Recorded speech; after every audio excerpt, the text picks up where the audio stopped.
Sanibonani guys, igama nqobileni futhi lamazibela e-homecoming ngomhla ka-18 February. Hayi-ke guys, uMatron phela ngayizolo uke wafika lapha esibhedlela kwatholakala nje ingane encane ebikade-ke iphethwe isifo se-cholera phela le mane yaqqubuka esigodini sase-Okhambeni yagcina isidlule emhlabeni.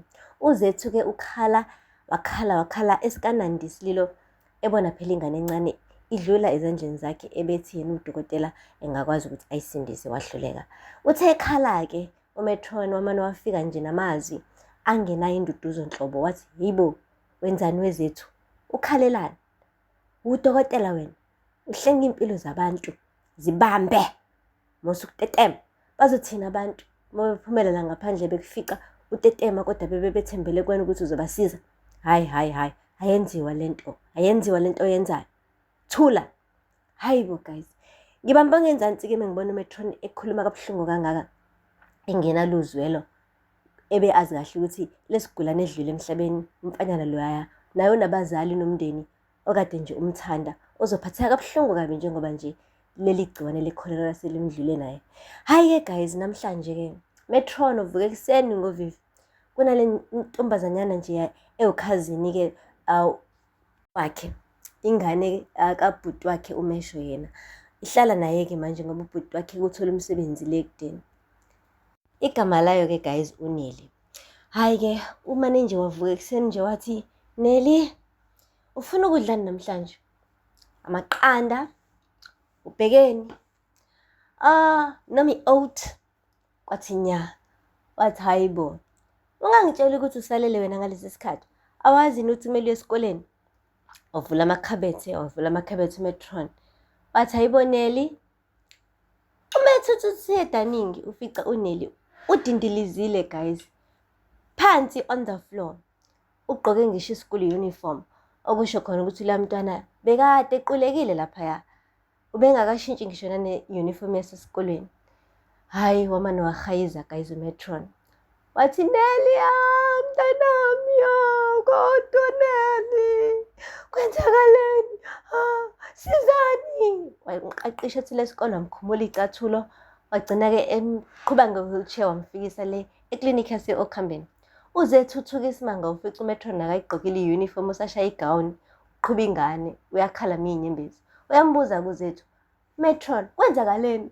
Angazi. Hayibo Matron, chaza phela kumele sazi ukuthi lo mntwana uphethwe yini. Ngabe uphuza amanzi nayo lawa anegciwane?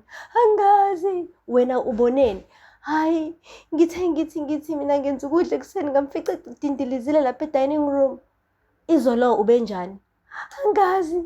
Angithi uyakhumbula izolo besisebenza kakhulu, ngibe ukubuya mina emsebenzini ngakukhumbula iy'cathulo ngayijibela embhedeni. Shuthi awumchekhanga izolo? Angimchekhanga. Iphutha lami kushuthi zethu, iphutha lami. Hayibo guys, Matron uzethu-ke uhambile wayophuthuma-ke ezama ukusiza phela ingane. Kubonakala nje ukuthi sengathi iphelelwa namanzi emzimbeni. Okubuhlungu kakhulu-ke futhi ukuthi kuleya klinikhi-ke akukho ngisho ama-drip, baphelelwe yona yonke into engaba usizo lweziguli.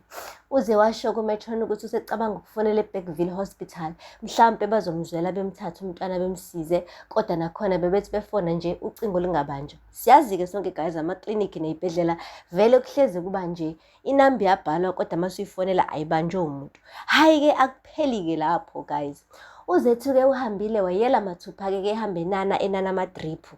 Walinda kuMatron leke ekhala esho ukuthi hayi bandla ayingahambi ingane emhlabeni ngcono kuhambe yena. Hayibo guys, uthe buya uzethu egijima ngejubane ephethe ibhokisi egcwele amadriphu. uMatron kwangathi ubona inyama uqobo layo wathi, awu kodwa zethu ngiyabonga, mfaka umntanami, phuthuma, usuzoba ngcono Neli mntanami, usuzoba ngcono. Hayi uzethu guys wahamba-ke wayomthinta uNeli. Methe umthinta uNeli, hayibo ipulse akasenayo girl.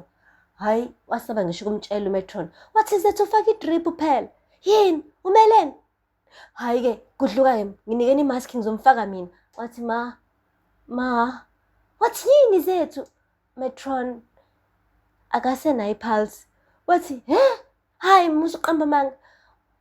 Ngiyeke kudluka endleleni yami ithi ngimsize. Wathi ma akasenayo ipulse, ngiyaxolisa. Awu guys, akakhalanga kanje uMatron guys. Lapho useyakhala nje mina ngisanalo mqondo lo wayizola kade ekhuluma kuzethu ethi akaqine, iy'gulana yizothini mezimbona ekhala zibe yithembele kuyena ukuthi phela uzoletha usizo. Kodwa-ke futhi ngibuyele nganeno-ke guys, ngoba phela sesikhuluma manje nge-patient eyilunga lomndeni wakhe. Futhi-ke kusamele achaze iy'nto ey'ningi kumfowabo phela ukuthi ingane yakhe ingeze izohlala naye lana ingakapheli ngisho u2 weeks sekuyaba isigulela ukushona. Yabona nje usenkingeni uMatron guys. Uze washo ukuthi mhlampe yonke lento yenzeka nje ngoba yena uMatron unezono ey'ningi. Ebeqinisile uNtombo, hawu ubahlukumezile abantu uMatron. Zolo lokho bekade ebhizi ethuka uphindile ethi untshontsha imali yakhe engayintshontshanga. Angiphathi-ke abantwanyana laba bayicebile ukuthi bantshontshe imali yakhe. Umane wabahlafuna wabaqeda wabathi waze wababophisa ejele guys. Nje la anyathela khona uMatron unyathela kuzwakala, kusala isibazi. But asikho lapho bandla, okwehlekele yena kubuhlungu nakho, and ngiya-understand-a kungani ekhale kangaka. Semele-ke kodwa abe nozwelo, engathi kumele kube khona abakhalayo nabangakhali. Bekungamele athi uZethu akangakhali izolo ebephatheke kabuhlungu, akaqine ngoba naye kuyabonakala manje ukuthi akakwazi ukuyibamba naye. Akakwazi ukuzibamba nje naye, uwumuntu. Uma uwumuntu, uma ukuthi khala, alikho icala guys. Bake basho ngisho nanokuthi indoda ayikhali, sisho leso naso sinamanga. Kanti inyembezi zadalelwani bakithi mekuthi akumelanga zikhishwe. But anyway guys, aphela lapho kamazwela namhlanje. Ningakhohlwa ukusubscribe, nilike,nicomment. Until next time, bye. Sanibonani guys, igama Nqobileni futhi lamazibela homecoming ngomhla ka-18 February. Hayi-ke guys, uMatron phela ngayizolo uke wafika lapha esibhedlela, kwatholakala nje ingane encane ebikade-ke iphethwe isifo se-cholera phela le mane yaqhubuka esigodini sase-Okhambeni yagcina isidlule emhlabeni. uZethu-ke wakhala esikanandi isililo ebona phela ingane encane idlula ezandleni zakhe, ebethi yena udokotela engakwazi ukuthi ayisindise, wahluleka. Uthe ekhala-ke uMatron wamane wafika nje namazwi angenayo induduzo nhlobo, wathi yibo wenzani weZethu, ukhalelani, udokotela wena, uhlenga impilo zabantu, zibambe mosukutetema. Bazothina abantu uma bephumela la ngaphandle bekufica utetema kodwa